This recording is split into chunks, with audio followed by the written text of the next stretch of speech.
귀하고 복된 새벽에 나오신 우리 성도 하나님의 크신 은총이 여러분에게 함께 하시길 축복합니다. 오늘 계속해서 말씀은 이 스가랴가 8가지 환상의 꿈을 꾸게 되는데 그 중에서 5번째 환상, 순금과 등잔대와 두 감람나무 환상을 보게 됩니다. 그 환상에 대해서 너무 궁금해서 천사에게 물어봅니다. 그러자 천사가 대답합니다. 그 장면이 오늘에 있는 그런 말씀이죠. 그래서 우리는 복된 삶을 살려면 어떤 삶을 살아야 되는가? 그 첫 번째는 늘 진리를 삼하는 그런 마음. 그래서 하나님의 말씀을 늘 삼하는 그런 마음이 우리에게 있어야 되고, 또 하나는 오늘 새벽에 말씀드릴 말씀 뭐냐면 구별된 자로서의 헌신이 반드시 필요하다는 것입니다.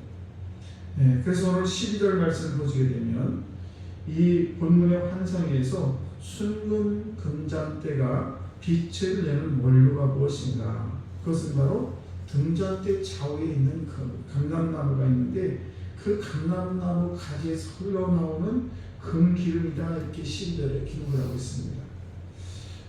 이 모습을 보게 되면 우리 교회도 마찬가지예요. 교회가 빛을 발하려면은 필요한 게 2가지가 있는데 그 하나는 뭔가 하면 바로 성령의 기름 부음이 반드시 필요합니다. 그래야 교회가 빛을 발할 수가 있고, 또 하나는 뭔가 하면 그 성령의 기름 부음을 받으려면 거기에 맞는 헌신자가 반드시 있어야 된다는 것입니다. 등잔불이 금 등잔대가 아무리 좋은 곳이 있어도 거기에 원료인 에너지가 없으면 불을 켤 수가 없어요. 오늘날에는 건전지로 켜기도 하고 전기를 켜기도 하는데 그 당시에 이 불을 켜려면 반드시 기름이 필요한데 바로 감람나무, 우리 교회에게는 올리브유죠. 올리브유로 불을 켜었어요. 그러니까 금으로 만든 금잔대가 양쪽에 또 감람나무에서 기름이 흘러나와가지고 계속 불을 피우는 것이 바로 이 올리브 나무인 것입니다. 그래서 오늘도 저원들이 교회의 불을 밝히는 것이 가장 중요한 것은 성령의 기름 부음이 있어야 되고, 그 성령의 기름을 부으려면 거기에 헌신한 자가 반드시 있어야 된다는 것입니다. 그래서 구약에서는 하나님을 위해서 구별된 사람에게 기름을 붓죠. 그래서 사울왕이나 또 다윗왕의 기름을 붓는 그런 사람이 있는데, 선자가 있는데, 결국 기름을 부었다라는 이 말은 무슨 말인가 하면 하나님의 일을 위해서 구별됐다는 그런 뜻을 가지고 있는데, 하나님의 일을 위해서 구별되었다는 이것은 무슨 얘기인가? 어떤 구별되었다는 것은 특권이 아니라 헌신을 요구하는 겁니다. 그러니까 우리가 선택의 특권을 가진 사람들은 그냥 그래서 나는 선택된 백성이라고 하면서 그냥 거기서 그치는 것이 아니라 거기는 반드시 자기 헌신이 있을 때에 선택된 자로서의 사명을 감당하게 되는 것입니다. 그래서 어느 공동체든지 2명의 기름 부음을 받은 그런 일꾼이 있어야 빛을 넉넉하게 발할 수가 있는 것입니다. 그러므로 오늘도 스룹바벨이라는 사람과 여호수아라는 같은 그런 헌신된 일꾼이 있기를 늘 기도하고, 그리고 내가 그런 존재가 되기를 사모하고, 그래서 우리가 헌신에 대해서 두렵게 생각하지 않는, 그래서 날마다 헌신하지 못해도 중요한 것은 뭔가 하면 내가 정성을 다해서 최선을 다하는 것, 내 헌신에서 엄청난 효과를 낸다고 못한다고 그런 것을 두려워할 것이 아니라 내가 최선을 다해서 헌신하게 되면 그 헌신을 통해서 많은 사람들이 어두움의 불을 밝히는 그런 일을 우리를 통해서 있게 되는 줄로 믿습니다. 그래서 헌신할 때에 항상 잊지 말아야 될 건 뭔가 하면 성령의 기름 부음이 있어야 돼요. 그렇지 않고 내가 하나님의 은혜를 받지 않고 헌신하게 되면 자꾸만 어떤 생각이 드냐, 나는 이렇게 기름을 써서 불을 태우는데 누구도 나를 알아주지 않아, 이렇게 하면서 헌신에 대해서 불평불만하게 되면 그 헌신이 결코 많은 사람에게 덕이 되지 못한다는 사실입니다. 그러므로 저와 오늘도 기도하면서 헌신할 때에 게을리하지 마시고, 그리고 헌신자가 없다면 우리는 이 세상의 불을 밝힐 수도 없고 성전의 불을 밝힐 수 없듯이 저와 여러분들도 헌신이 없다면 응답도 없을 것이고, 응답이 없으면 큰 의미가 없다는 사실입니다. 그래서 하나님이 왜 축복을 주시는가? 헌신하라는 뜻이에요. 내가 건강 축복을 받았으면 그만큼 헌신하는 뜻이고, 내가 물질의 축복을 받았으면 그만큼 물질로 헌신하는 뜻을 가지고 있다는 것을 꼭 기억하시고, 우리는 절대 헌신할 때 이렇게 인색하지 않는, 그래서 많은 사람들에게 불을 밝히는 그런 헌신자의 삶을 살아갈 때에 우리의 공동체가 하나님의 교회가 날마다 빛으로 인nom을 받을 줄로 믿습니다.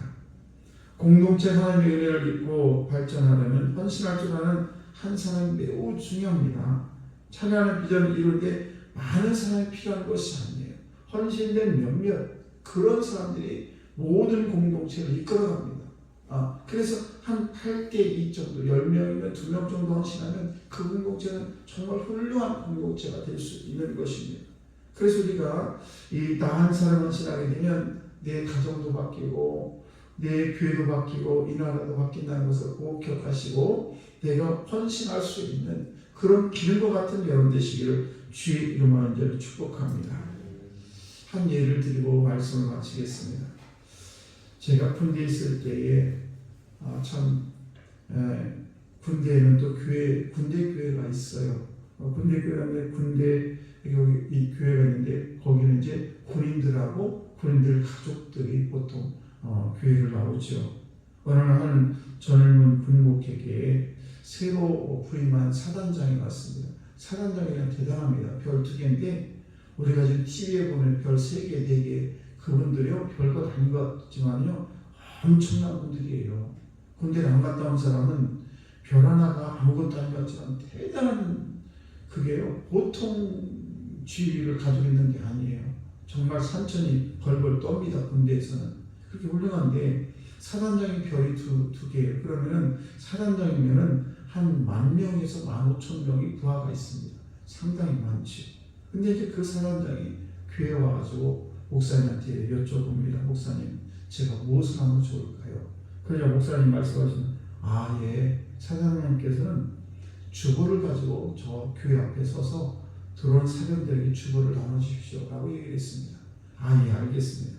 그리고 사단장이 군복을 딱 입고 별 2개를 달고 그냥 그 주일날마다 그 교회 앞에 서가지고 주보를 나눠드립니다. 사병들이 뭐 이 작대기 2개, 1개 이런 사람들이 그걸 보고 얼마나 그냥 경례를 탁탁 붙이고 그러면서는, 그런데 사장님은 겸손하게 주보를 나눠줍니다. 얼마나 영향력이 있겠어요. 많은 사람들이 사단장을 보려고 교회에 오게 되는 것입니다. 물론 그분을 보려고 오겠지만, 그러나 그의 헌신을 위해서 많은 사람들에게 하나님의 이 사람이, 그리고 얼마나 겸손한 것을 보여주게 됨으로 말미암아 정말 그 교회는 크게 부흥할 수밖에 없다는 사실입니다. 자, 오늘도 저와 여러분의 삶의 이 공동체에 그 누군가 한 사람이 자신의 힘과 재능과 물질과 시간을 가지고 겸손을 헌신하게 되면 그 공동체는 은혜의 문이 활짝 열리게 되는 것입니다. 그래서 오늘도 저와 여러분이 정말 구별된 자로서 헌신할 수 있는 그런 거룩한 마음을 갖게 해달라고, 그리고 우리 교회에 그런 헌신된 자가 없으면 내가 그런 헌신자가 되기를 원합니다라는 그런 고백의 기도를 하시게 되면 하나님께서 저희들에게 더 큰 은혜로 오늘도 임하게 될 줄 믿습니다.